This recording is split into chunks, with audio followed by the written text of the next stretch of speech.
Elyse Ashwood knelt in the center of the stone circle, her wrists bound with silver chains that burned against her scarred skin. Around her, the Thornridge pack formed a silent wall of judgment, hundreds of eyes fixed on the kneeling prisoner who dared trespass on their alpha's land. Quick pause. Comment where you're watching from, and if you're enjoying this story, please like and subscribe. I've got a lot more coming. The winter wind howled through the mountain valley, carrying the scent of pine and something darker, blood anticipation. She didn't beg. Begging never worked. She'd learned that 3 years ago when her entire pack died screaming around her, their war beasts turned rabid and savage, tearing through flesh and bone until nothing remained but silence and ash. The Crimson Massacre, they called it. The night an entire pack was slaughtered by their own protectors. The night Elyse became the sole survivor of the Ashwood pack. Elyse Ashwood. The voice cut through the wind like a blade, deep, cold, absolute.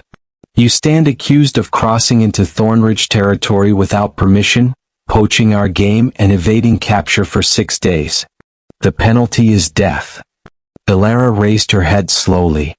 Alpha Cale Thornridge stood 20 feet away, a mountain of controlled violence wrapped in dark leather and fur. His face was all sharp angles and brutal beauty, with eyes the color of storm clouds and a jaw that looked carved from granite. Scars traced his throat and arms. Marks of battles survived, enemies conquered. He was everything an alpha should be, powerful, merciless, feared, and utterly lethal. But it wasn't Cale that made Elyse's breath catch in her throat. It was the creature standing beside him. The war beast was massive, nearly 8 feet tall at the shoulder, built like a wolf crossed with a nightmare. Its fur was midnight black with silver running through it like veins of starlight. Its eyes burned amber gold, ancient and intelligent, watching her with an intensity that made her skin prickle. Massive claws dug into the frozen earth, and when it breathed, steam curled from its muzzle like smoke from a funeral pyre. This was Fenrir, Cale Thornridge's war beast. The creature that had killed over 300 enemies in the border wars. The beast that had torn through the Blood Moon Pack's entire army single-handedly. The monster that had never, not once in 15 years, shown mercy. Cale's hand rested on Fenrir's massive head, a gesture of control, of dominance. You have the right to speak before a sentence is carried out. Do you deny the charges? Elyse's voice was steady, though her heart hammered against her ribs. I crossed your border because I was starving. I hunted your game because I had no choice. I evaded capture because I wanted to live. She met his storm cloud eyes directly. I don't deny the charges. But I won't apologize for surviving. Something flickered across Cale's face, surprise maybe or respect. Most prisoners begged. She'd given him defiance. Survival. Cale's laugh was bitter. The Ashwood survivor speaks of survival. Tell me, Elyse Ashwood, how did you survive when your entire pack didn't? When every war beast went mad and slaughtered their own people. When even the children weren't spared. The words hit like physical blows. Elyse's hands clenched, silver chains biting deeper into her wrists. I don't know. You don't know. Cale stepped closer and the crowd parted for him like water. 3 years you've been running. 3 years you've hidden in the wilderness, alone, untouched by any pack. And you expect me to believe you don't know why you lived. I was 16. The words tore out of her before she could stop them. I woke up covered in blood that wasn't mine, surrounded by bodies with no memory of what happened. I've spent 3 years trying to understand why I survived when everyone I loved died. So no, Alpha Thornridge, I don't know. But I wake up every day wishing I died with them. Silence fell over the gathering. Even the wind seemed to pause. Cale studied her for a long moment, his expression unreadable. Then he nodded once. Very well. Fenrir, the war beast's head lifted at its name. Kill her. Time seemed to slow. Elyse watched Fenrir's muscles coil, saw those massive jaws open to reveal teeth like daggers, felt the ground tremble as the beast lunged forward. And then Fenrir stopped. 3 feet from Elyse, the war beast halted mid-stride. Its amber eyes locked onto hers, wide and searching. A low sound rumbled from its chest, not a growl but something else. Something softer. Fenrir. Kale's voice sharpened. I gave you an order. Kill. The beast didn't move. The crowd began to murmur. War beasts didn't hesitate. They didn't question. They obeyed their alpha's commands absolutely, or they were destroyed as rogue. This was unheard of. Kale's jaw clenched. Fenrir. Final warning. Execute the prisoner. Slowly, impossibly, Fenrir's massive form began to lower. The beast's front legs bent, then its back legs, until its enormous head was level with Elyse's. Those ancient amber eyes never left hers. And then, before the entire Thornridge pack, before an alpha who'd never been defied, Fenrir knelt. The West Tower had been built for prisoners who needed to be forgotten. No windows. No furniture. Just cold stone walls that wept with condensation and silver chains bolted to the floor. Elyse sat with her back against the wall, wrists still burning from the restraints they'd finally removed. Her scarred hands rested in her lap, the strange glowing patterns now dormant, looking like nothing more than old burns in the dim torchlight. She hadn't slept. I couldn't sleep. Every time she closed her eyes, she saw them. Her mother's face frozen in terror, her father's hand reaching for her, her brother's small body crumpled against the den wall. 3 years of nightmares, but tonight they felt closer, sharper, as if the truth Kale had spoken had torn open wounds she tried to seal with denial. You didn't survive the Crimson Massacre. You caused it. The words echoed in her skull like a death knell. She'd spent 3 years running from the guilt of being the only one left alive.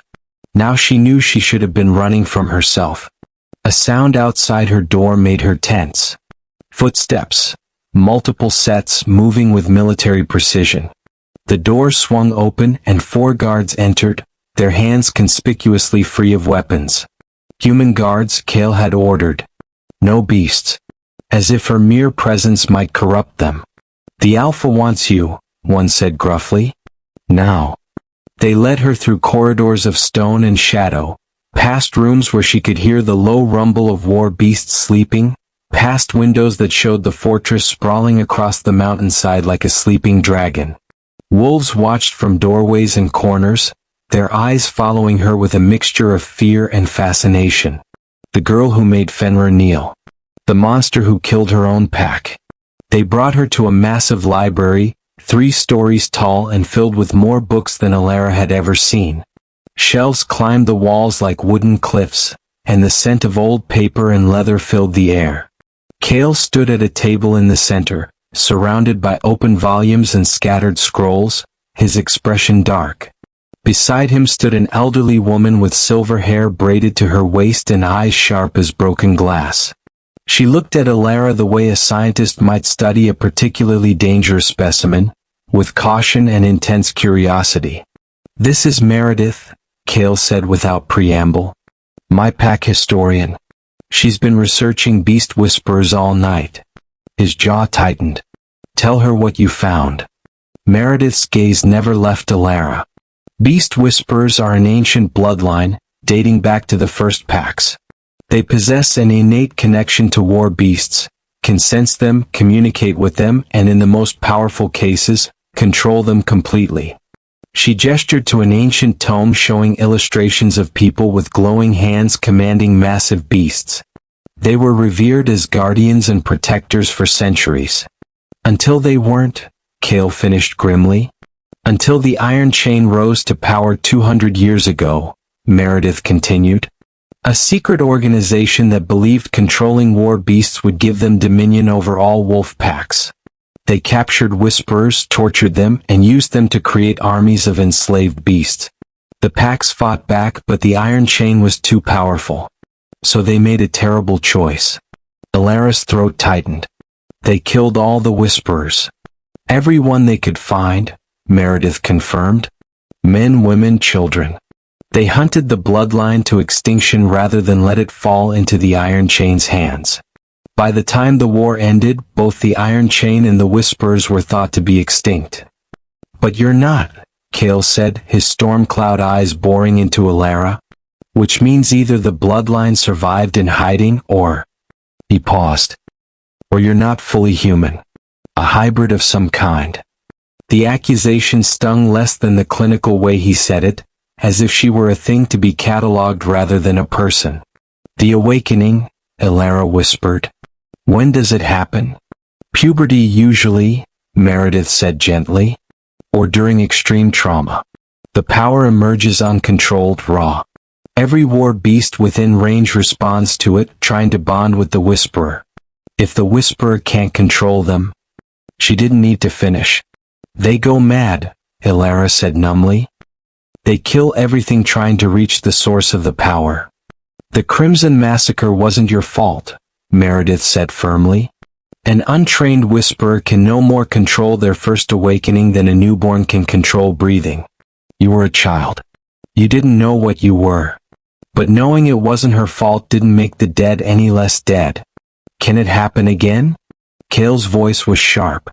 Can she lose control and kill my pack? Meredith hesitated. If she's properly trained, no. Whisperers can learn to control their power, channel it safely. But without training... She met Kale's eyes. Yes, it could happen again. The silence that followed was suffocating. Then from outside the library a sound split the night, a howl of pure aggression followed by another, then another.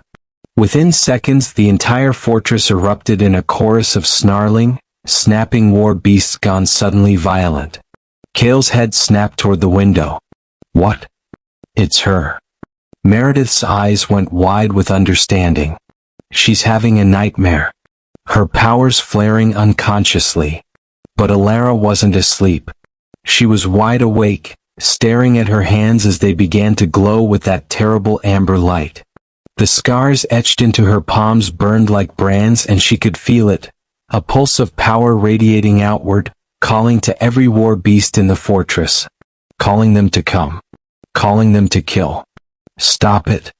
Kale grabbed her shoulders, shaking her. Control it. I don't know how. The power was rising, cresting like a wave, and Alara could feel the beasts responding. They were coming. All of them. And she couldn't stop it. Then the library doors exploded inward in a shower of splintered wood. Fenrir stood in the doorway, fur bristling, eyes blazing like twin suns. Behind him, Alara could hear the sounds of other beasts clawing at doors, fighting their handlers, desperate to reach the source of the call. Fenrir, stand down, Kale commanded. But the beast ignored him. For the second time, Fenrir defied his alpha's order.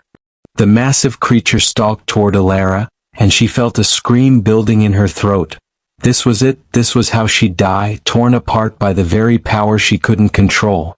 Fenrir pressed his massive head against her chest, directly over her heart, and began to purr. The sound was deep and resonant, vibrating through Alara's entire body. And impossibly, miraculously, the wild surge of power inside her began to calm. Like a storm meeting a breakwater, the chaos crashed against Fenrir's presence and, gentled, smooth, became something manageable. The glowing in her hands faded. The howling outside quieted. Within minutes, the fortress fell silent again. Alara stood frozen, Fenrir's weight warm and solid against her, and slowly became aware that she was crying. Silent tears tracked down her face as the realization hit her. Fenrir hadn't come to kill her. He'd come to save her. To save everyone. Because he recognized her. Not as a threat. As his master. Dawn broke cold and gray over Thornridge territory. Alara stood in the fortress courtyard, surrounded by wary pack members who kept their distance. News of last night's incident had spread like wildfire, the prisoner who could make war beasts go mad with just her nightmares. Half the pack wanted her executed immediately. The other half wanted her locked away where she could never hurt anyone. Kale wanted neither. You're coming with me, he'd said an hour ago, tossing her a heavy fur cloak. There's been another attack. A settlement 30 miles north. I need you to tell me if it's the iron chain." Now she sat astride a horse, her first time on one in 3 years, while Kale rode his massive black stallion ahead. Fenrir loped alongside, never more than a few feet from Elara, his amber eyes constantly scanning for threats. The war beast had refused to leave her side since last night, and Kale had stopped trying to separate them. The hunting party consisted of 8 wolves. Kale, his beta Marcus for elite warriors, and 2 scouts. They watched Elara with varying degrees of suspicion and fear. Only Marcus seemed openly hostile, his green eyes tracking her every movement. "You shouldn't have brought her," Marcus said to Kale as they rode. "She's too dangerous." "Last night proved that." "Last night proved she needs training," Kale countered. "And that Fenrir can stabilize her when she loses control." "Fenrir shouldn't have to. We should end this before she kills us all." Elara kept her eyes forward, pretending not to hear. But her hands tightened on the reins and Fenrir's ears flattened against his skull, a warning. They reached the settlement just after midday. What they found made Elara's stomach turn. The village was destroyed. Houses lay in splinters, their walls bearing massive claw marks. Bodies were scattered in the snow, men, women, children, all torn apart with brutal efficiency. But there was something wrong about it. The destruction was too methodical, too controlled. War beasts in a frenzy killed chaotically. This looked almost tactical. Kale dismounted and knelt beside one of the bodies. 3 days old, maybe 4. Whatever did this is long gone. "Look at this." One of the scouts stood beside a ruined barn, pointing at gouges in the wood. "These claw marks, they're deliberate. Like it was testing the structure's weak points before attacking." Marcus frowned. "War beasts don't think like that. They attack on instinct." "Controlled beasts do," Elara said quietly. All eyes turned to her. She slid off her horse and walked slowly through the carnage, feeling something pulling at the edge of her awareness. A residue. A familiar wrongness. Someone commanded the beast that did this. "I can feel it." "Feel what?" Kale demanded. Elara knelt beside a frozen pool of blood, her scarred hands hovering above it. When a whisperer controls a beast, they leave a mark, an imprint of their power. It's faint, but it's here. She closed her eyes, letting her senses expand the way they had last night, but carefully this time. Control. And there it was, a thread of power, dark and twisted, leading away from the village like a trail of poison. "North," she breathed. The beast went north after the attack. And whoever controlled it. She opened her eyes, meeting Kale's gaze. "They're still connected to it. I can feel them on the other end of the thread." Kale's expression went hard. "Can you track it?" "I think so." "But Kale?" She hesitated. "This wasn't the iron chain. The power signature is different." "Cruder. Whoever controlled this beast, they're not a trained whisperer. They're forcing the bond, breaking the beast's mind to make it obey." "Which means?" "Which means the beast is suffering," Elara said softly. "And when the connection breaks, it'll either die or go completely feral. It's already happening. I can feel the fractures in the bond." Marcus's hand went to his sword. "Then we need to kill it before that happens. A feral beast loose in our territory is a symptom, not the problem." Kale cut him off. "We need whoever's controlling it. Elara, can you lead us to them?" Elara nodded, though dread pooled in her stomach. Following that dark thread meant opening herself to the same power that had killed her pack. Meant trusting herself not to lose control. But if she didn't, more people would die. "Stay close to me," Kale said quietly, as if sensing her fear. "If you start to slip, I'll pull you back." They rode north for hours, following the trail only Elara could sense. The thread grew stronger as they traveled, pulsing with a sick rhythm that made her head ache.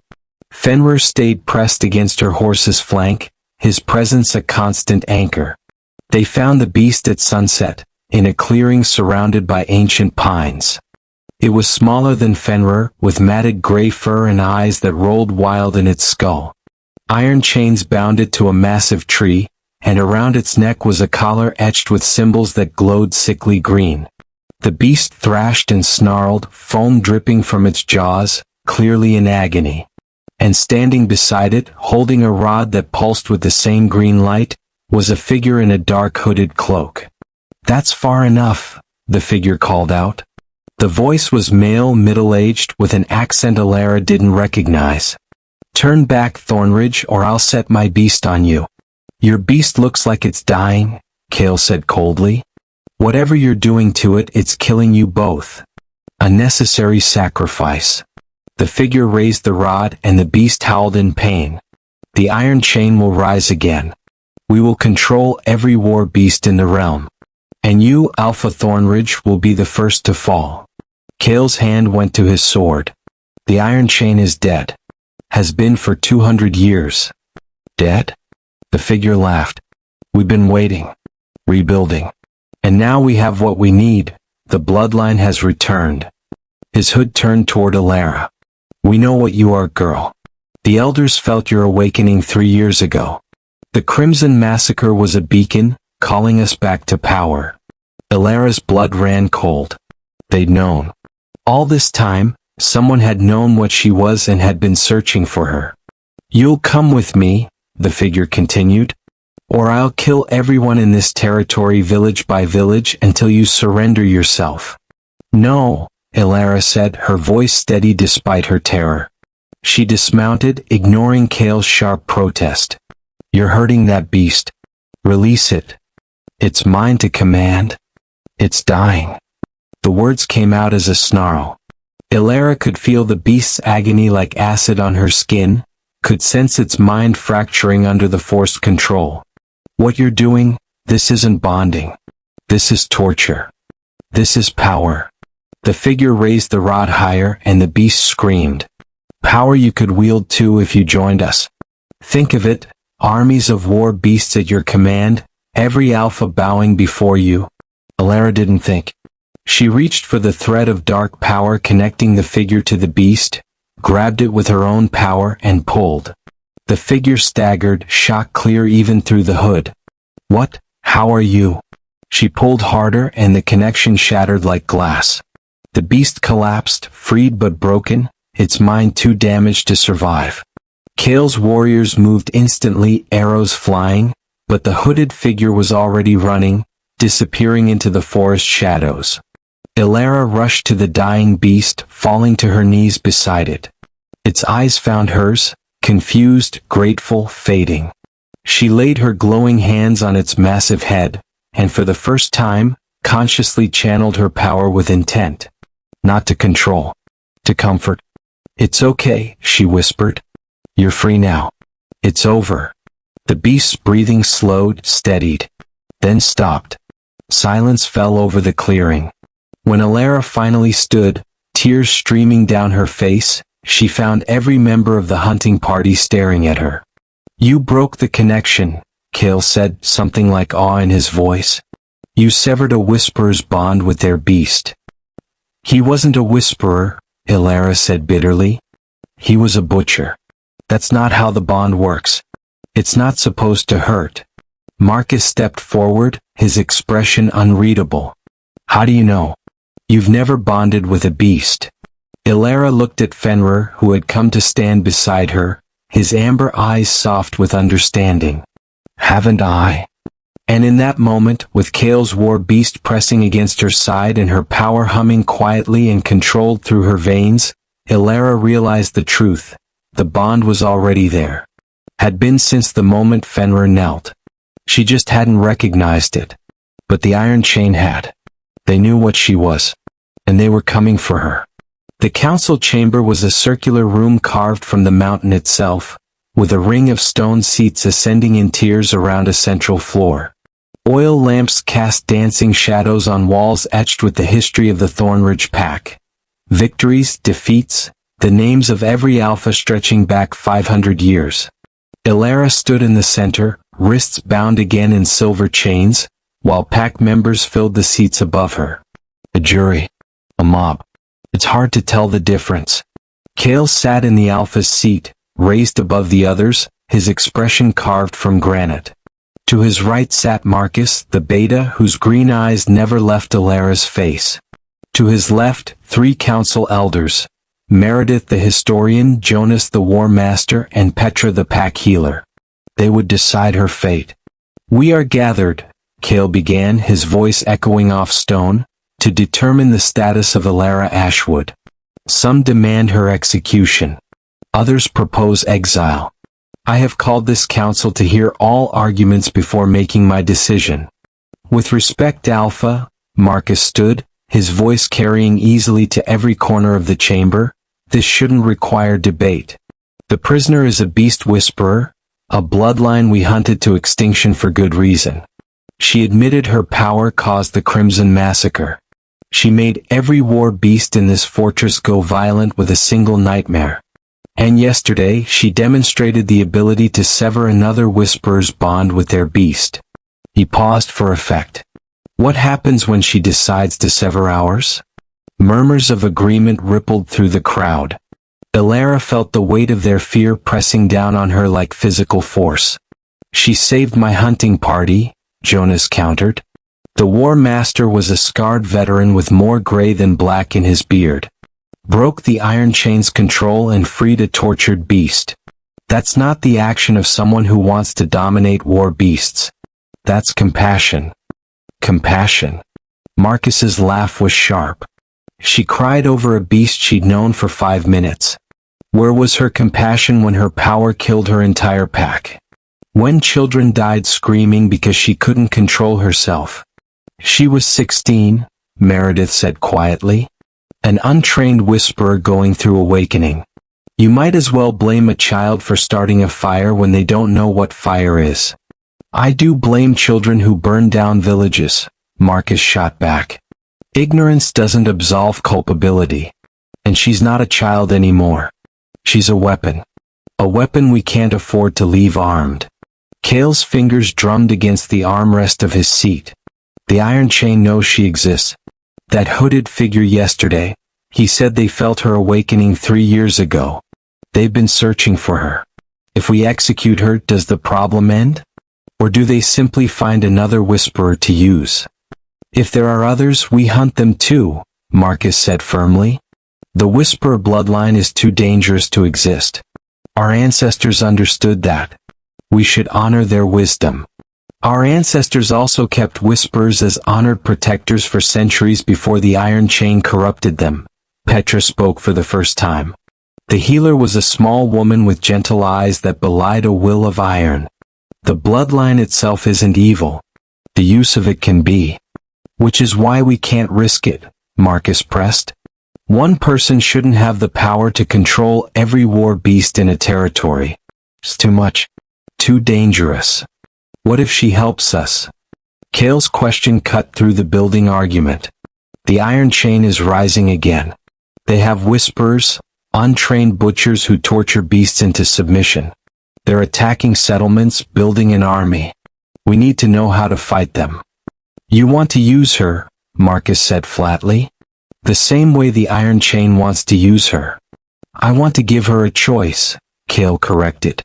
"Work with us to destroy the Iron Chain, prove she can control her power safely, or face exile from all pack lands." "And if she loses control again?" Marcus demanded. "If her nightmares kill us all? Then I will kill her myself." Cale's eyes met Alara's, storm-cloud gray and absolutely serious. "But I will not execute someone for a power they didn't choose and couldn't control. Not when they've demonstrated the ability to learn." Marcus's jaw clenched. "The council should vote.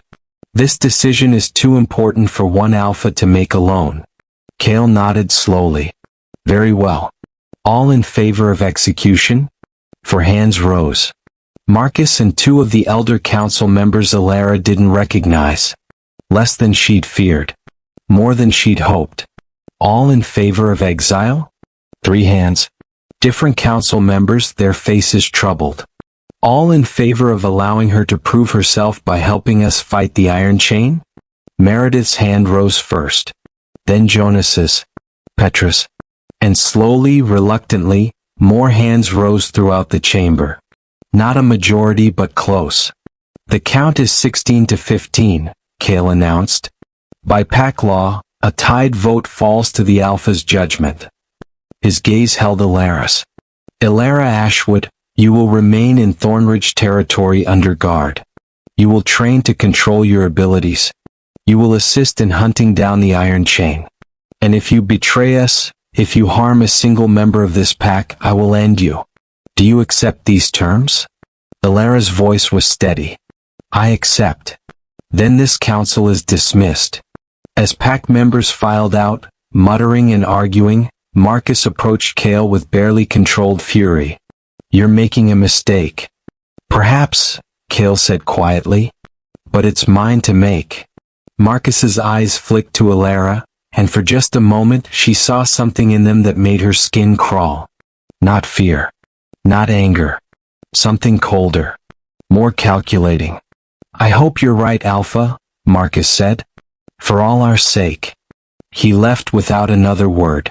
That night, as Elara was escorted back to the West Tower, now fitted with an actual bed and blankets, a small mercy, Fenrir followed.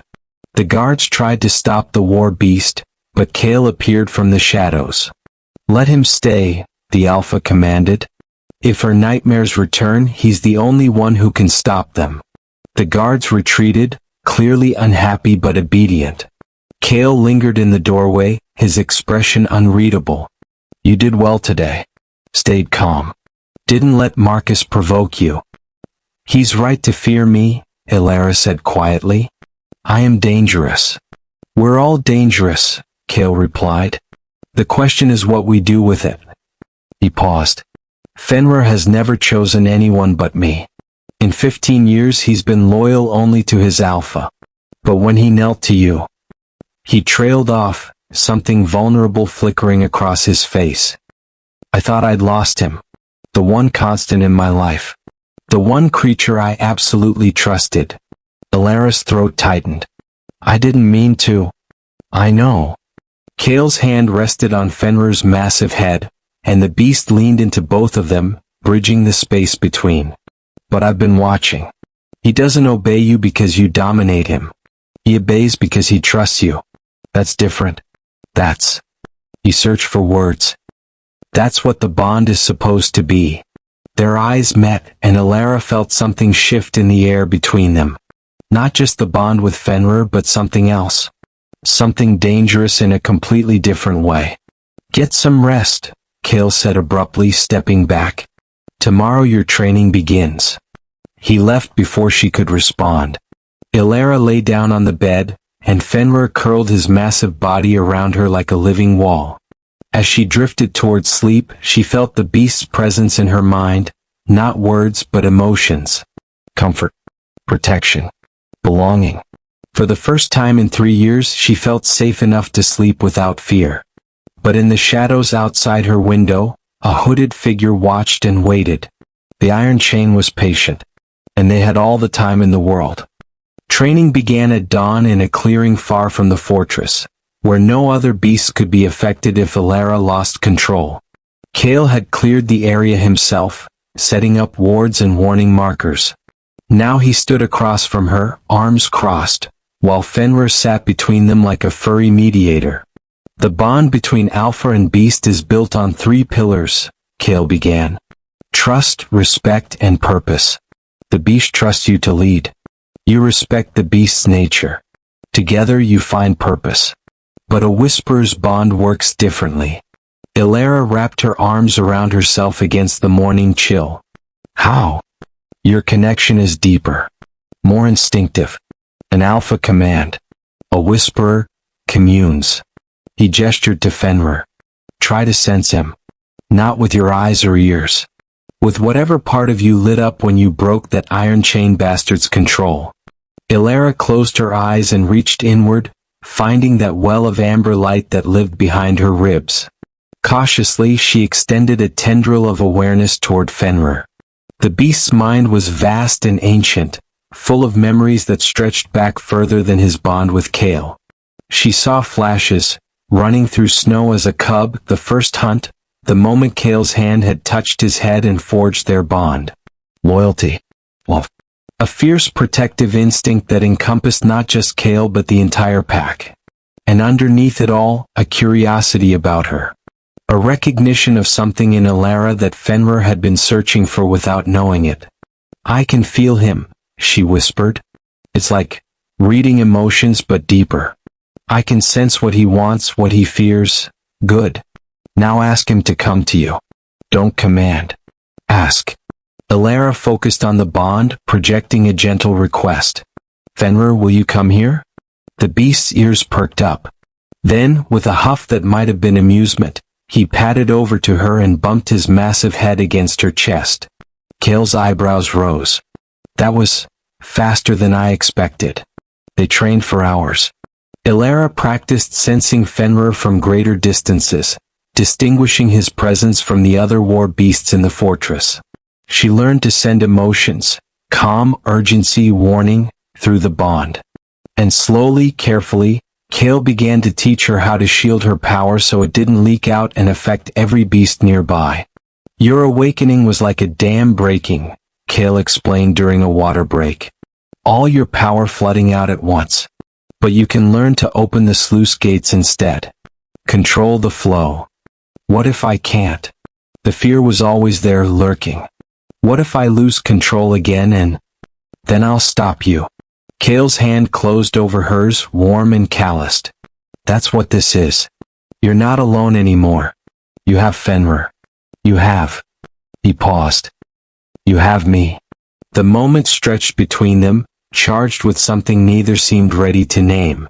A twig snapped in the forest. Kale's hand went to his sword instantly, and Fenrir growled low in his chest. From the trees emerged Marcus, flanked by 2 warriors. "Apologies for the interruption," the beta said, though his tone suggested otherwise. "But we've received a report. Another attack. 3 villages this time, all hit simultaneously." Kale swore under his breath. "How many casualties?" "Unknown. But Alpha." Marcus's eyes slid to Elyse. The survivors reported seeing multiple war beasts working in coordination. And the beasts had collars. Like the one we found yesterday. "The iron chain is escalating," Kale said grimly. "They're not hiding anymore." "I want to help," Elyse said immediately. "If I can sense controlled beasts, I can help track them." "Absolutely not," Kale cut her off. "You've had 1 day of training. You're not ready. People are dying. And if you lose control, more people will die." Kale's voice was firm but not unkind. "I can't risk it." "Then what good am I?" The frustration burst out of her. "I'm a prisoner with a gift I can't use. What's the point of any of this if I can't help?" Kale studied her for a long moment. Then, to everyone's surprise, he nodded. "You can come. But you stay behind me, you follow every order without question, and if I tell you to run, you run. Understood?" "Understood." Marcus's expression darkened. "Alpha, this is unwise." "Your objection is noted, Beta." Kale's tone brooked no argument. "Assemble a hunting party. We leave within the hour." They rode hard toward the attacked villages, a party of 20 warriors and 3 war beasts besides Fenrir. Elyse rode beside Kale, acutely aware of the suspicious glances from the other wolves. Only Jonas seemed accepting of her presence, the old war master occasionally offering gruff advice on horsemanship. They reached the first village at sunset. The carnage was worse than before. Bodies lay everywhere, but what struck Elyse was the precision. Homes had been systematically destroyed, livestock slaughtered, supplies burned. This wasn't a rampage. This was a message. "They're trying to draw us out," Jonas observed, kneeling beside claw marks that were deliberately shallow, meant to frighten, not kill efficiently. "Make us chase them." "Into what?" Kale scanned the treeline. "An ambush?" Elyse dismounted, her power sensing at the edges of her awareness. "There are 3 beasts. They were here within the last hour. The bonds are fresh, still active." She pointed toward the forest. "That way. Maybe 2 miles." "You can sense them from that far?" Marcus demanded. I can feel the wrongness of the bonds. Like infected wounds. She met his skeptical gaze. I know it sounds strange, but I'm sure. Cale considered, then nodded. Jonas, take half the party and secure the survivors. The rest of us will track the beasts. They found the Iron Chains camp just as night fell. 3 hooded figures and 3 chained war beasts, all bearing the sickly green collars. But this time the Iron Chain was ready for them. The ambush came fast and brutal. Hidden soldiers emerged from the forest, 20 strong, with crossbows and blades. The controlled beasts lunged forward, their attacks coordinated and deadly. Cale's warriors fought back fiercely, but they were outnumbered. Elyse watched in horror as one of their war beasts went down with 3 crossbow bolts in its flank. A warrior screamed as a controlled beast's claws raked across his chest. She couldn't just stand there. Elyse reached for her power, not the wild flood of before, but a controlled stream. She found the threads connecting the Iron Chain's whisperers to their beasts and grabbed hold. The hooded figures staggered, feeling her interference. One of them shouted, "It's her. The survivor. Take her alive." Soldiers converged on Elyse's position. Cale appeared between them and her like a whirlwind, his sword singing through the air. Fenrir tore into the enemy with savage efficiency, protecting his bonded pair. But the controlled beasts were still attacking, and Elyse could feel their agony through the corrupted bonds. She couldn't just break the connections, that would kill the beast. She had to do something else. She had to show them there was another way. Elyse poured her power into the 3 controlled beasts, not to dominate but to offer. She showed them Fenrir's bond with Cale, built on choice and trust. She showed them her own awakening, the horror of losing control, and her desperate desire to make it right. And she asked them, "Do you want to be free?" One by one the beasts stopped attacking. They turned their heads toward their handlers, and Elyse felt the shift in the bonds. The beasts were fighting back.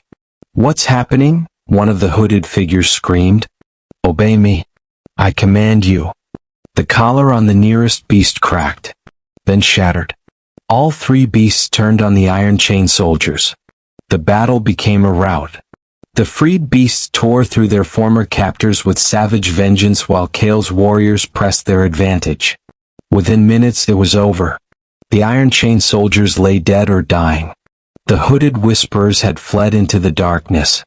Elyse collapsed to her knees, her power spent. Cale was there instantly, catching her before she hit the ground. "I've got you," he murmured. "You did it.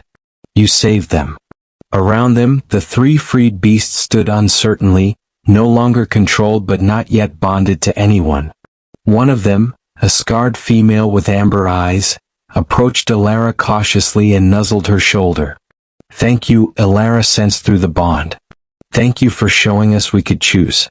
When they returned to the fortress, the mood had shifted. The warriors who'd witnessed Elyse free the controlled beasts spread the word. She hadn't dominated them. She'd liberated them. And the 3 freed beasts had chosen to follow the hunting party back, walking peacefully alongside the others.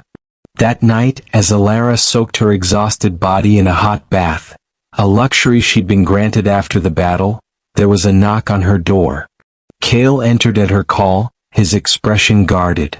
"May I speak with you?" "Of course." He sat on the edge of her bed, looking uncharacteristically uncertain. "What you did today. I've never seen anything like it. You turned the Iron Chain's weapons against them. Freed slaves with nothing but your will and compassion." "I did what felt right," Elyse said quietly. "Those beasts were suffering. I couldn't let it continue." "My sister would have liked you," Cale said suddenly. The words seemed to surprise him as much as they surprised Elyse. She was like that. Saw the good in everyone even when they couldn't see it in themselves. "What happened to her?" Cale's jaw tightened. "She was killed 5 years ago by a rogue war beast while I was away on campaign. I wasn't there to protect her. Wasn't strong enough, fast enough." He met Elyse's eyes. "I swore I'd never let anyone get that close again. Never care enough that losing them would break me." Elyse's heart ached for him. That's no way to live. No, he agreed quietly. It's not. His hand reached out, almost of its own accord, and traced the scars on her palm. You scare me, Elyse Ashwood. Not because of your power. Because when I'm with you, I forget to keep my walls up. I forget to be the untouchable alpha. He looked up at her. I just am. Elara's breath caught. Slowly, carefully, she leaned forward until their foreheads touched. I'm scared too, she whispered. Scared I'll hurt you. Scared I'll lose control and destroy everything good I've finally found. Then we'll be scared together. Kale's hand slid to the back of her neck, pulling her closer. And if you fall, I'll catch you. If I fall, you'll catch me. When their lips met, it was gentle at first, a question, an offering. Then deeper, urgent, 3 years of loneliness and fear melting away in the heat of connection. That night, they forged a bond that had nothing to do with beasts or power and everything to do with two damaged souls finding home in each other. Outside the window, Fenrir kept watch. And in the shadows beyond, Marcus watched with an expression of cold calculation. The pack feast 3 days later was meant to celebrate their victory over the Iron Chain ambush. Long tables filled the great hall, laden with roasted meats, fresh bread, and barrels of honey wine. Warriors toasted their success, and for the first time, Elara was welcomed among them, not as a prisoner but as a packmate who'd proven her worth in battle. She sat beside Kale at the high table, acutely aware of his hand resting casually on her thigh beneath the table. They hadn't announced their relationship, but everyone could sense the shift between them. The way Kale's eyes followed her across rooms. The way she gravitated to his side without thinking. Marcus sat on Kale's other side, drinking more than usual. His toast earlier had been perfectly diplomatic, praising Elara's courage and skill. But his smile never reached his eyes. To new allies, Marcus raised his cup again, his words slightly slurred. And to the Alpha's wisdom in recognizing potential where others saw only threat. Something in his tone made Elara's skin prickle. Fenrir, lying beneath the table with his head on her feet, rumbled low in warning. Kale frowned. Perhaps you've had enough, old friend? Perhaps, Marcus agreed, setting down his cup. Or perhaps not enough. He stood, swaying slightly. If you'll excuse me, I need air. He left through the side door and the feast continued without him. An hour later, as Elara reached for her wine cup, Fenrir suddenly lunged upward with a snarl. The massive war beast knocked the cup from her hand, sending wine splashing across the table. Silence fell over the hall. Fenrir, what? Kale began, but the beast was already sniffing the spilled wine, his hackles raised and eyes wild with alarm. Meredith, the historian, appeared at Elara's side. She dipped a finger in the wine, touched it to her tongue, then spat immediately. Nightshade. Mixed with something else. I can't identify it, but it's poison. The hall erupted in chaos. Warriors jumped to their feet, hands going to weapons. Kale stood slowly, his face a mask of deadly calm. Someone just tried to assassinate my... He paused, then finished firmly, my mate. The word sent a ripple through the crowd. Mate. Not an ally. Not a guest. Mate. Secure the hall, Kale commanded. No one leaves until we find out who poisoned that wine. But even as guards moved to block the exits, Elara's gaze went to the side door where Marcus had left. Her power was prickling, sensing something wrong, something dark moving in the shadows beyond the fortress walls. Kale, she said urgently, we need to check the perimeter.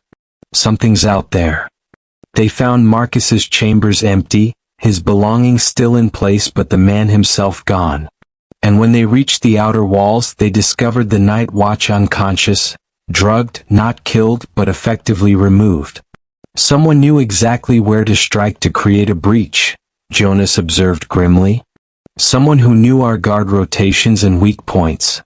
Kale's expression was stone. Marcus. They hunted through the night, following a trail that led into the forest. Elara's power guided them, sensing a wrongness ahead, multiple beasts, all under corrupt control. The iron chain was here, inside their territory, and they'd had help from within. They found the camp just before dawn. 20 iron chain soldiers. 4 controlled war beasts. And Marcus, standing among them without his hood, his hands glowing with the same sickly green power Elyse had seen before. Marcus? Cale's voice was hollow with betrayal. Why? The beta, former beta, smiled, and it was nothing like the friendly expression he'd worn for years. Because you're weak, Cale. You always have been. You let emotion cloud your judgment. You care too much. And when you care, you can be controlled. I trusted you. I called you brother. And I used that trust to weaken you from within. Marcus gestured to the iron chain soldiers. 5 years I've been feeding them information. 5 years I've helped them capture and train whisperers. I even arranged your sister's death, sent the rogue beast myself. Knew it would break you just enough to make you doubt yourself. Cale's sword was in his hand instantly, but Elyse felt him trembling beside her. Not with fear. With rage so deep it was almost grief. You killed Lara. I did what was necessary to prepare you for your true purpose. Marcus's power flared brighter. The iron chain will rise again with me leading the Thornridge pack. And you, his eyes slid to Elyse, will be the weapon that makes it possible. He raised his hands and all 4 controlled beasts lunged toward Elyse. But Fenrir was faster. The massive war beast threw himself between Elyse and the attackers, taking a set of claws meant for her across his shoulder. Cale's warriors engaged the iron chain soldiers while Cale himself charged Marcus with his sword raised. Elyse reached for her power, trying to free the controlled beasts like she had before. But Marcus's bonds were stronger, more vicious. He'd been doing this for years, perfecting his technique. When she tried to break through, he laughed. Did you think you were the only powerful whisperer alive? Marcus's voice echoed through the clearing. I woke up 20 years ago. I've had decades to master what you're just learning.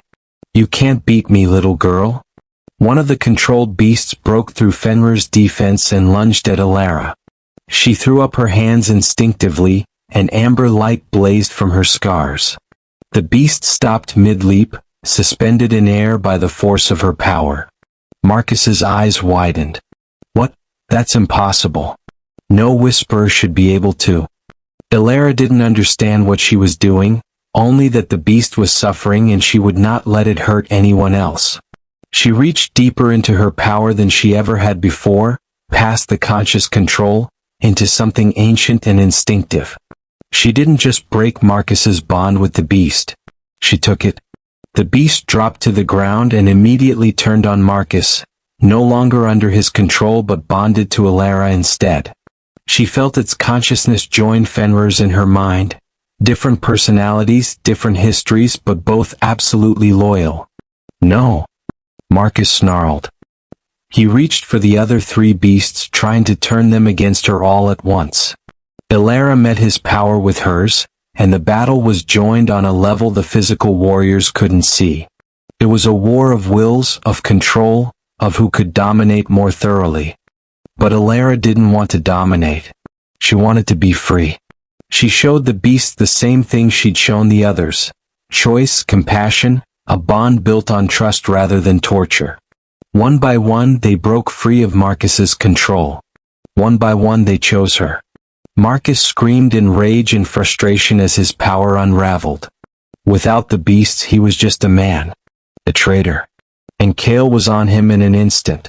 The fight was brutal and short. Marcus was skilled, but Cale fought with the fury of betrayal and grief. When it ended, Marcus lay on the ground with Cale's sword at his throat. Give me one reason I shouldn't end you right now, Cale growled. Marcus laughed, blood bubbling from his lips. Because I'm not the leader, you fool.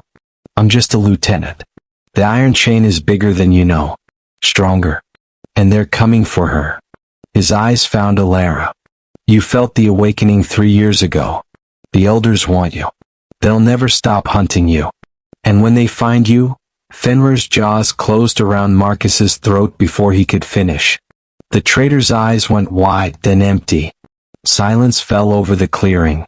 The Iron Chain soldiers were dead or captured. The freed beasts stood in a loose circle around Elyse, waiting for her command. Kale stood slowly, his sword dripping blood, his face hollow. He was my brother. In everything but blood he was my brother. And he betrayed us all. Elyse went to him, wrapping her arms around his rigid form. I'm so sorry. He killed Lara. Kale's voice broke on his sister's name. He killed her to weaken me. To make me doubt myself. 5 years I've carried that guilt, though I failed her. And it was him all along. It wasn't your fault, Elyse said fiercely. None of it was your fault. Kale held her like she was the only thing keeping him upright. And maybe she was. When they returned to the fortress at dawn, Kale called an emergency council. He revealed Marcus's betrayal, his years working with the Iron Chain, his confession about killing Lara. The pack reeled from the revelation that their trusted beta had been a traitor. But more shocking was Kale's announcement that Elyse was his chosen mate, and that 4 war beasts had now bonded to her, making her the most powerful whisperer alive. The Iron Chain will come for her, Kale said grimly. And when they do, we will be ready. Elyse is under my protection, under our pack's protection. Anyone who tries to harm her will answer to me.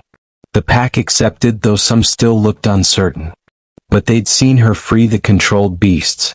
They'd seen her fight to protect rather than dominate. And slowly trust was building. That night, as Elyse lay in Kale's arms with 4 massive war beasts sleeping around their bed like protective walls, she felt the Iron Chain's presence on the edge of her awareness. Watching. Waiting. Planning. Marcus had been right about one thing. They would never stop hunting her. But she wasn't alone anymore. And she was learning to fight back. The warning came 3 weeks later, just before dawn. A scout rode into the fortress courtyard, his horse lathered and wild-eyed, his message bringing with it the scent of smoke and blood. They're coming. Hundreds of them. An army. Kale stood on the fortress walls, watching the horizon where the forest met the sky. Elyse joined him, Fenrir and her 3 other bonded beasts, Storm, Ash and Raven she'd named them, flanking her like massive guardian statues. How many? She asked quietly. My scouts report at least 300 Iron Chain soldiers, Kale said. And 50 controlled war beasts. More than we've ever seen in one place. His jaw clenched. They're not raiding. They're invading. Below them, the fortress was a hive of controlled chaos. Warriors armed themselves. War beasts were saddled and ready. Archers took positions on the walls. Jonas barked orders, organizing the defense with the precision of a veteran who'd seen too many battles. They're coming for me, Elyse said. It wasn't a question. Yes. Kale didn't try to soften it. But they'll have to go through all of us to get you. The enemy appeared at noon, a wave of dark-cloaked soldiers emerging from the forest like ants from a disturbed nest. At their center marched the controlled war beasts, their eyes glazed and empty, green collars glowing with corrupt power. Behind them, Elyse could sense the whisperers holding their leashes, 10 of them, all trained by the Iron Chain to dominate rather than bond. And at the very back, riding a massive black horse, was a figure whose power dwarfed even Marcus's. The leader. The one Marcus had served. Can you sense them? Kale asked. Elyse nodded, her own power rising to meet the challenge. 10 whisperers. 50 controlled beasts. And one. She swallowed hard. One whose power is like nothing I've felt before. Older. Darker. That's their leader. Can you fight them? I don't know. I can free some of the beasts, maybe half if I push myself. But that many whisperers working together, with their leader directing them. She met his eyes. I might lose control trying to match that much power. I might cause another Crimson massacre. Then we do this together. Kale's hand found hers. You free as many beasts as you can. I'll keep their soldiers off you. And if you start to slip, I'll anchor you. Like I did in training. This isn't training, Elyse said desperately. If I lose control now, I'll kill everyone.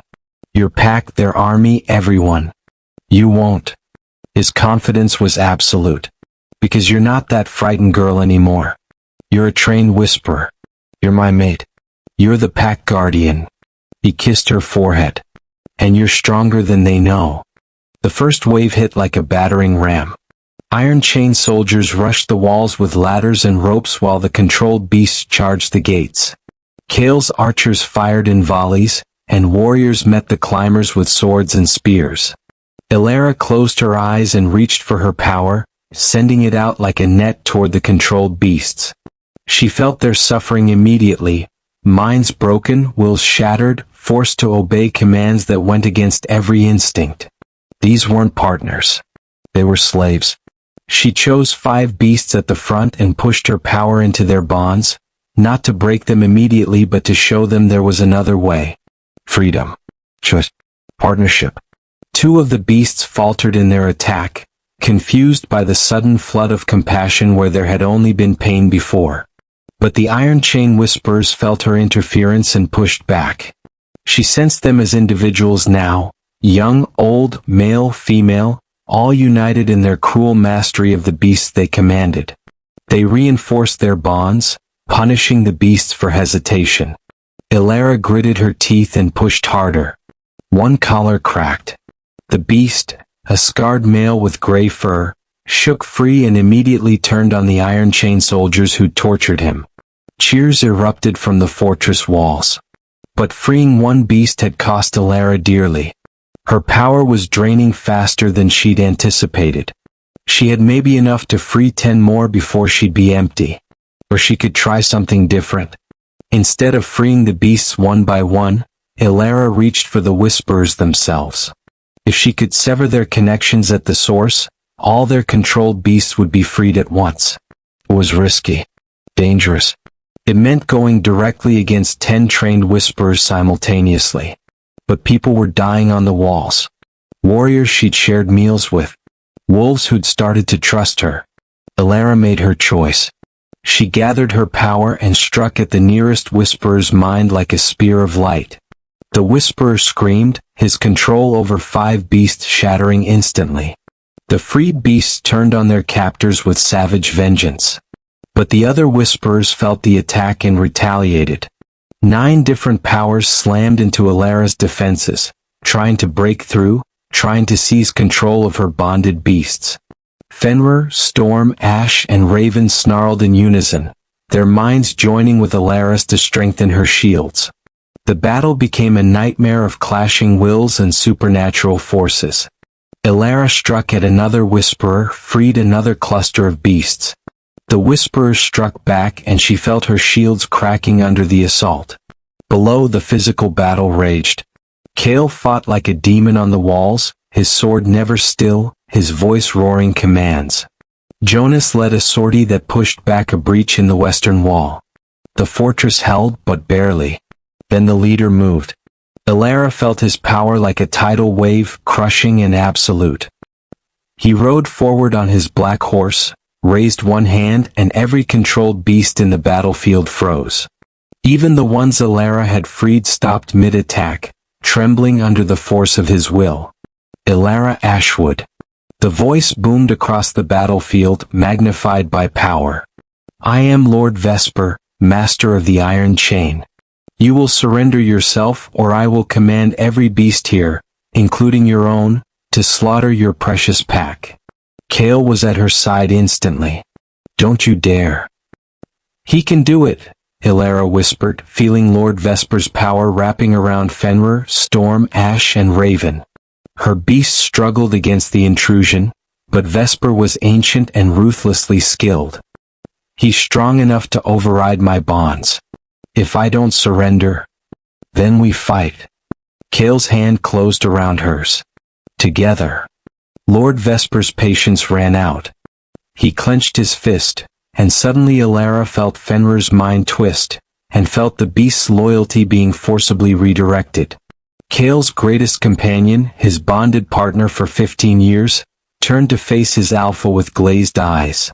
And Lord Vesper commanded, kill him. Fenrir lunged at Kale with jaws wide. Elyse screamed and threw everything she had at Lord Vesper's control. Her power blazed like a sun, burning through the corrupt bond, burning through her own reserves, burning so bright she could feel herself starting to slip into that familiar chaos of her awakening.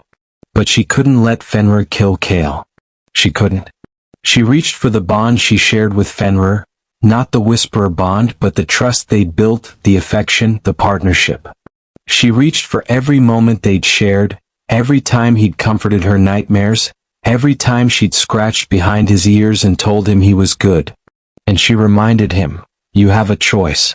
Fenrir's jaws stopped an inch from Kale's throat. The massive beast trembled, caught between two Whisperers' wills, between command and choice. Elyse felt her power cresting, felt the familiar loss of control beginning. All around the battlefield, war beasts were starting to react to her uncontrolled surge. Even the enemy beasts, even Lord Vesper's personal guards. She was going to cause another massacre. She could feel it happening. Elyse. Kale's voice cut through the rising chaos. His hands gripped her face, forcing her to look at him instead of the battlefield. You're not alone. I'm here. We're here. Fenrir pressed against her side, his massive weight grounding her. Storm, Ash, and Raven joined in, their minds linking with hers, lending their strength. And from the fortress behind her, she felt something new. The other war beasts of Kale's pack, not bonded to her but offering their support anyway. A chorus of inhuman voices saying, we trust you. We choose you. You are our guardian. The power that had been spiraling out of control suddenly had direction. Purpose. It wasn't a wave trying to drown everything, it was a focused beam of pure intent. Elyse turned that beam on Lord Vesper. And for the first time in 200 years, the master of the Iron Chain felt what it was like to have his own power matched and exceeded. Lord Vesper's control shattered like glass under a hammer. Every beast he'd been commanding, 50 war beasts enslaved by green collars, suddenly found their minds their own again. The chaos was immediate and catastrophic. Freed beasts turned on their Iron Chain handlers with savage fury. Soldiers screamed and scattered. The controlled assault became a bloodbath, but this time the blood belonged to the Iron Chain. Lord Vesper himself staggered on his black horse, his ancient face contorted with shock and rage. Impossible. No Whisperer should have that much raw power. She's not like you, Kale said, his sword still ready despite the chaos. She doesn't dominate. She is liberated. Vesper's eyes narrowed. Then he did something that made Elyse's blood run cold. He smiled. I see, the ancient Whisperer said. You're a purist. How quaint. How naive. He raised both hands, and his power surged outward in a wave that made Elyse's awakening look like a candle compared to a wildfire. Let me show you what true mastery looks like, child. Every beast on the battlefield, freed, bonded, wild, suddenly screamed in agony. Vesper wasn't trying to control them. He was trying to break them. To shatter their minds so completely that they'd become nothing but mindless weapons. Elyse felt Fenrir's consciousness twist in pain. Felt Storm, Ash, and Raven crying out in her mind. Felt the other beasts of Kale's pack beginning to fracture under the psychic assault. Stop, she screamed. You're killing them. Death would be a mercy, Vesper replied coldly. But I need them broken, not dead. Broken beasts make the most obedient soldiers. His power intensified, and all across the battlefield, war beasts began to collapse, their minds unable to withstand the torture. Elyse had a choice. She could let Vesper break every beast here, turning them into the exact kind of enslaved weapons the Iron Chain wanted. Or she could do what she'd sworn never to do again. She could unleash her full power, match Vesper's overwhelming force, and risk losing control the way she had during the Crimson Massacre. If she lost control, everyone died, friend and foe alike. If she did nothing, every war beast would become a slave. Kale's hand found hers, warm and steady despite the chaos. Whatever you choose, I'm with you. Elyse looked at him, This man who'd given her a chance when everyone else wanted her dead, who'd taught her to trust herself again, who'd become her anchor in every storm. She looked at Fenrir, struggling to stay conscious under Vesper's assault. She looked at the three other beasts who'd chosen her as their bonded partner. And she made her choice. Elara stopped holding back. She reached for the deepest well of her power, the part she'd kept locked away since the Crimson Massacre, and threw it wide open. Amber light exploded from her body in waves that made the noon sun look dim.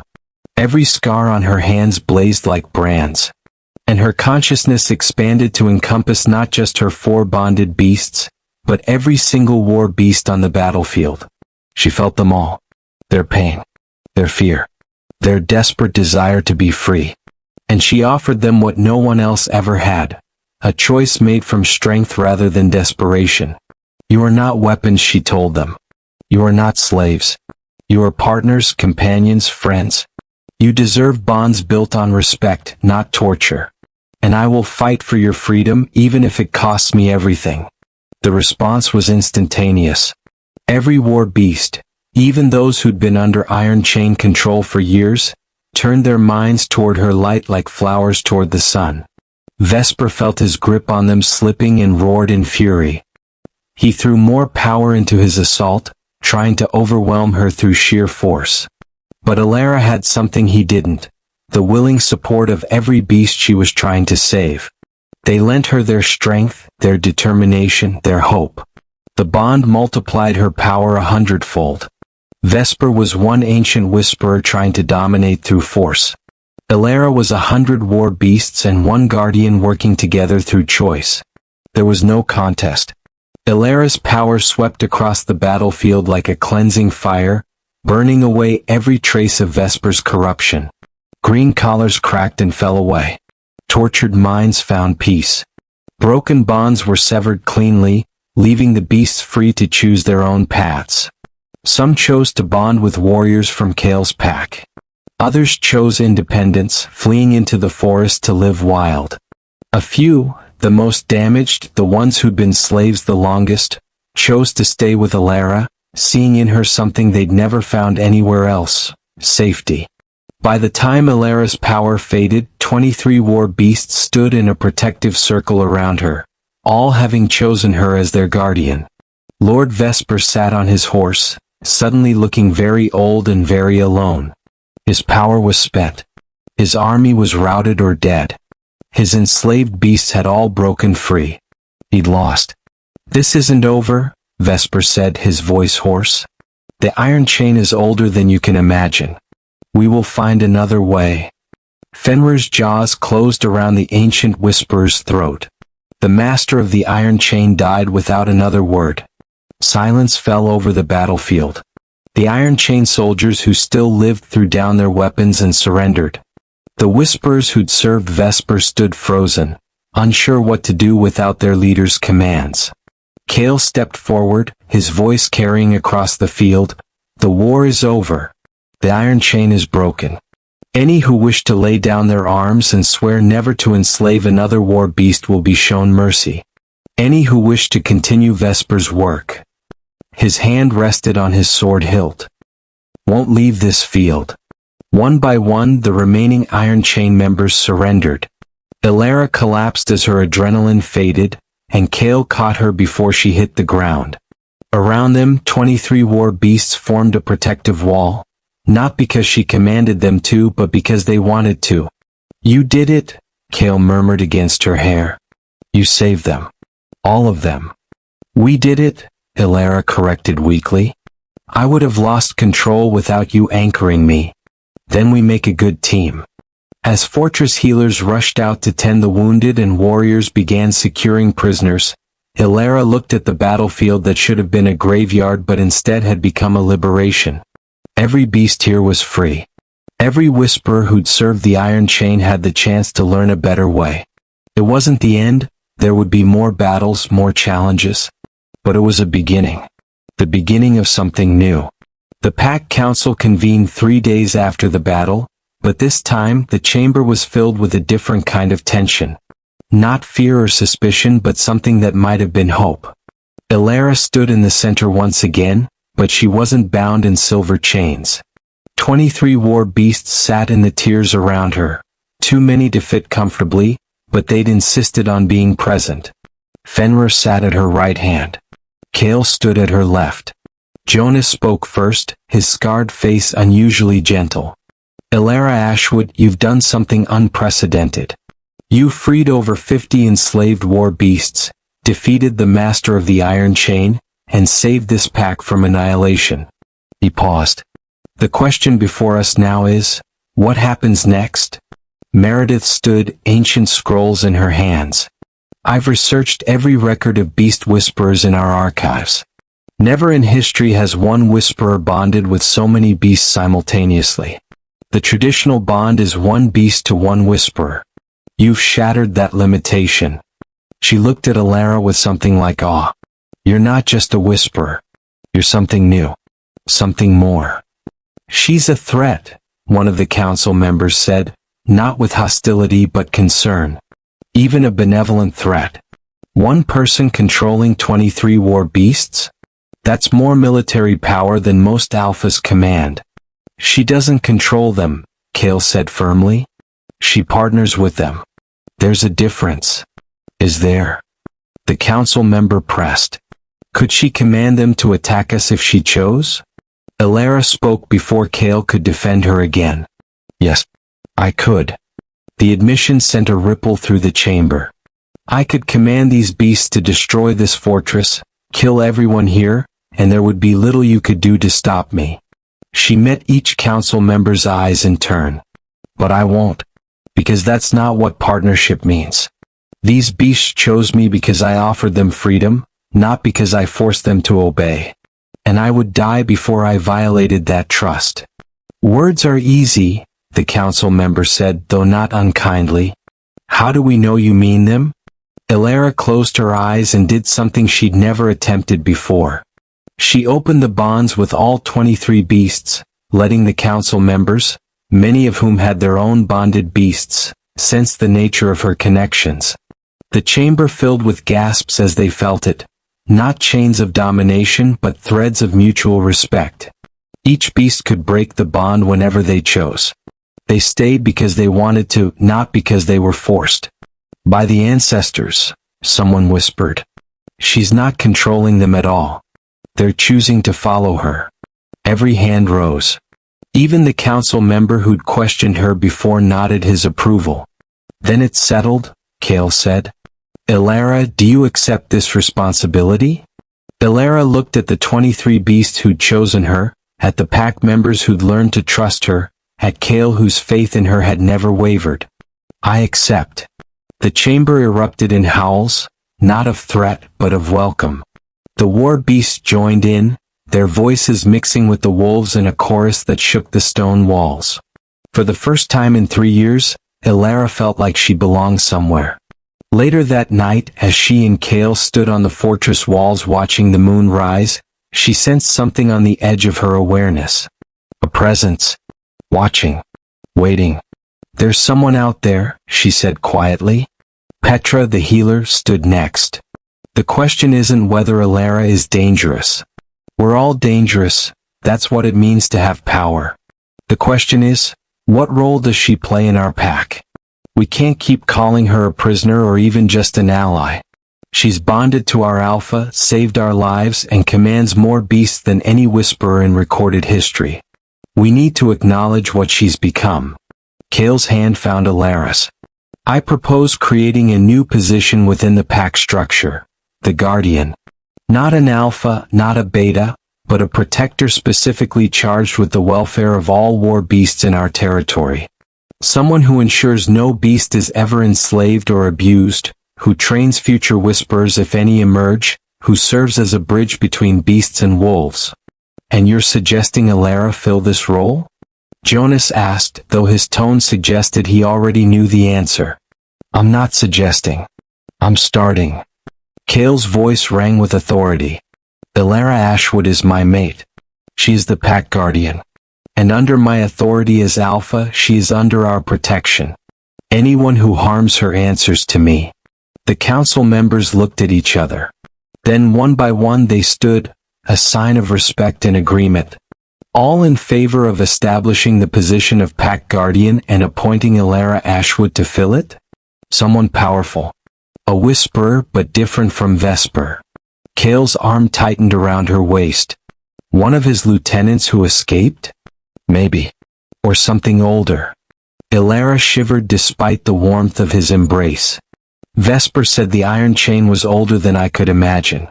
What if he wasn't their true leader? What if he was just? She trailed off, not wanting to voice the fear. A lieutenant, Cale finished grimly. Like Marcus was to Vesper. They stood in silence, watching the darkness beyond the walls. Somewhere out there, the Iron Chain's true master was watching them back.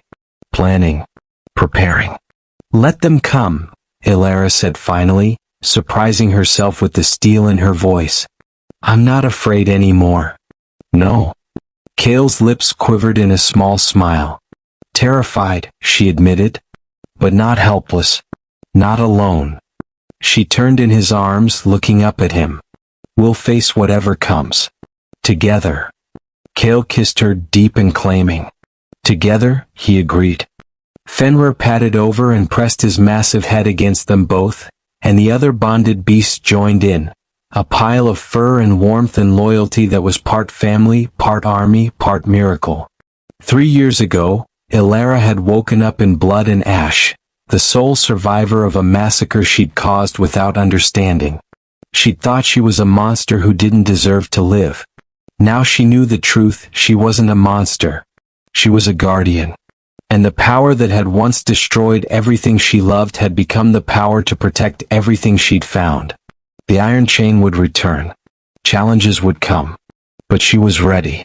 Because she'd learned the most important lesson of all. True power wasn't about control or domination. It was about choice, trust, partnership, and love. As dawn broke over the Thornridge Fortress, painting the sky in shades of amber and gold, Elyse Ashwood, Beast Whisperer, Pack Guardian, and mate to the Alpha, stood with her bonded beasts and her chosen pack, ready to face whatever the future held. And for the first time since the Crimson Massacre, she believed she deserved that future. The young wolf's name was Arya, and she was 12 years old when her power awakened during a family dinner. One moment she was laughing with her siblings. The next, her hands were glowing amber, and every war beast in the settlement was howling in response to her unconscious call. But this time no one died. Because Elyse was there within minutes, having sensed the awakening from 3 miles away. She talked Arya through the first terrifying surge of power, showed her how to breathe through the chaos, how to ask the responding beasts to wait rather than commanding them to stop.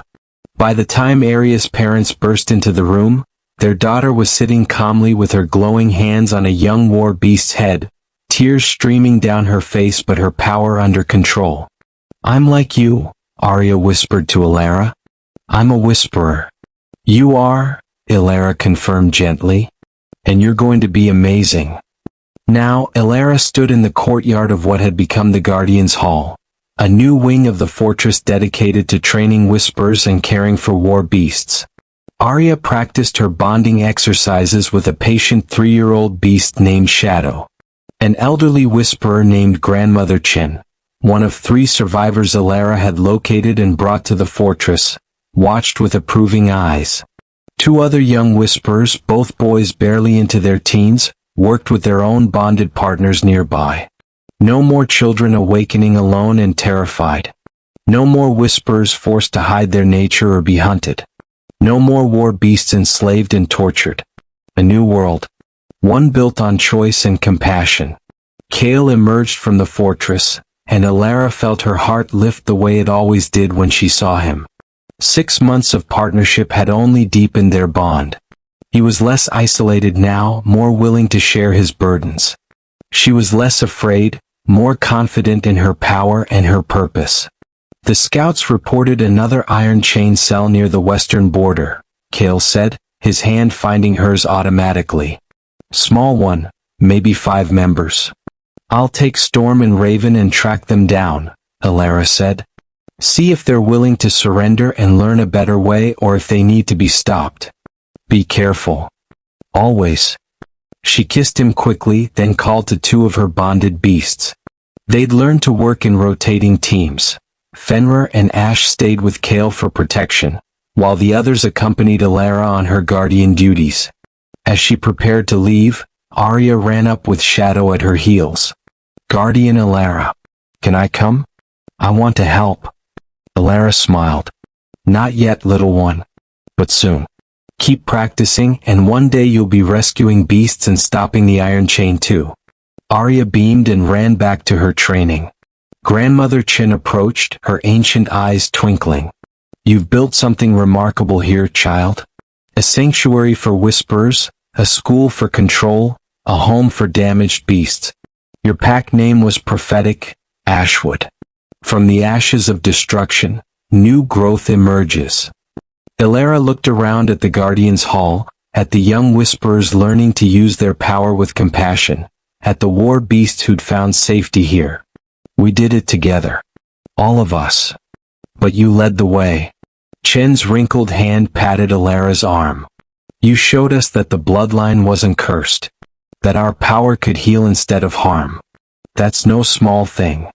As Elara rode out with Storm and Raven, tracking the reported Iron Chain cell, she thought about how far she'd come. 3 years ago she wanted to die. Now she had a purpose that went beyond just survival. She was training the next generation. Protecting the vulnerable. Building a world where whisperers and war beasts could exist in harmony rather than exploitation. And when she found the Iron Chain cell, 3 frightened whisperers barely older than teenagers, forced to torture beasts under threat of death, she offered them the same choice she'd been given. Learn a better way or face the consequences of continuing down the dark path. All 3 chose to come back to the fortress. To learn. To change. That evening, Elara returned home to find Kale waiting on the battlements, their favorite spot to watch the sunset. Fenrir and all her other bonded beasts sprawled around them in a comfortable pile. The Thornridge pack moved through the courtyard below, at ease and prosperous. The western border is secure, Elara reported, settling into Kale's embrace. 3 new students for the Guardian Hall. You're going to run out of rooms soon. Then we'll build more rooms. She smiled. There are whisperers all over the realm, Kale. Hiding in fear, suppressing their power, terrified of what they are. We need to find them. Help them. Before the Iron Chain does. Sounds like you're planning to expand your operation. I am. She looked up at him. But I'll need help. A partner. Someone who believes in what we're building. You have one. Kale's kiss was soft and sure. Now and always. As night fell over the fortress, Elara sensed the presence again. The mysterious watcher, the potential threat, the Iron Chain's true master. Still out there. Still planning. But she wasn't afraid. Because she had Kale. She had her bonded beasts. She had a pack who trusted her and young whisperers who looked up to her. She had a purpose that gave meaning to all the pain she'd endured. The Crimson Massacre had taken everything from her. But from those ashes she built something beautiful. Something worth protecting. And when the Iron Chain's true master finally revealed themselves, Elara would be ready. Not as a victim. Not as a monster. But as a guardian. Like and subscribe if you enjoy watching this story. See you on the next one.